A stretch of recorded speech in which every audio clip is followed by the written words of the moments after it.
Heyecan yaptı.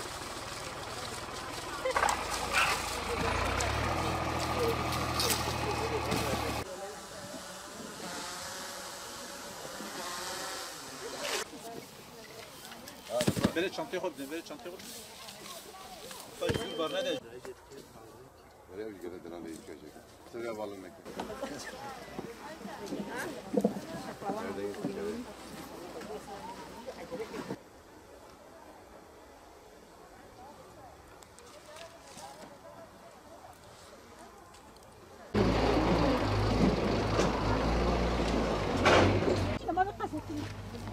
Ayhan abi, buyurun biz de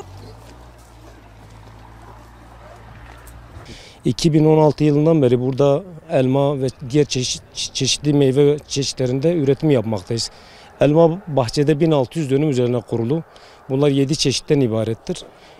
Elmanın hasadı genelde Ağustos ayının ilk haftasından başlar. Erkenci çeşitlerde, yazlık çeşitlerde ve daha Kasım ayına kadar son hasat çeşitimiz devam etmektedir. Bu sene verim düşüklüğü yaşandı geçen seneye göre. Bunun da temel sebebi işte Nisan 14-15'inde yaşanan -3, -4'lere varan bir don olayıydı. Burada gözler zarar gördü bir kısım. Özellikle sert çekirdeklerde oldu ama fakat yumuşak çekirdeklerde de böyle bir sıkıntı yaşandı. %50, %40-50'lere varan bir verim kaybımız oldu. Burada bizim 6-7 yıldır çalışan 35 kişi SSK'lı 35 işçimiz var. Bunlar süreklilik şeklinde çalışıyor. Dönemsel olarak işte böğürtlen hasat döneminde, elma hasat döneminde bayan işçilerle bu da günde yaklaşık olarak 150-200 işçiye varan bir yevmiyeli işçiliklerimiz oluyor. Bu şekilde devam ediyoruz. İşte böğürtlen hasadında 200'e yakın bayan işçiyle hasat devam etmekte. Şu an elmada 120-130 tane bayan eleman çalışmakta. Bu şekilde hasat devam ediyor. Hasat birinci kalite, ikinci kalite ve meyve suluk olmak üzere 3 şekilde toplanıyor. Birinci kaliteler genelde bizim organize sanayi bölgesinde meyve suyu fabrikası ve soğuk hava 4500 tonluk bir soğuk hava depomuz mevcuttur.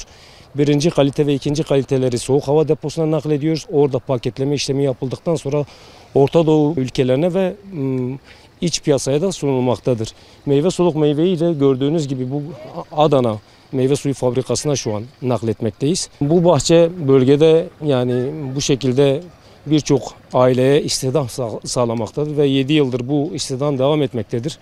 Yani bu birçok insanın ekmek kapısı olarak görülmekte.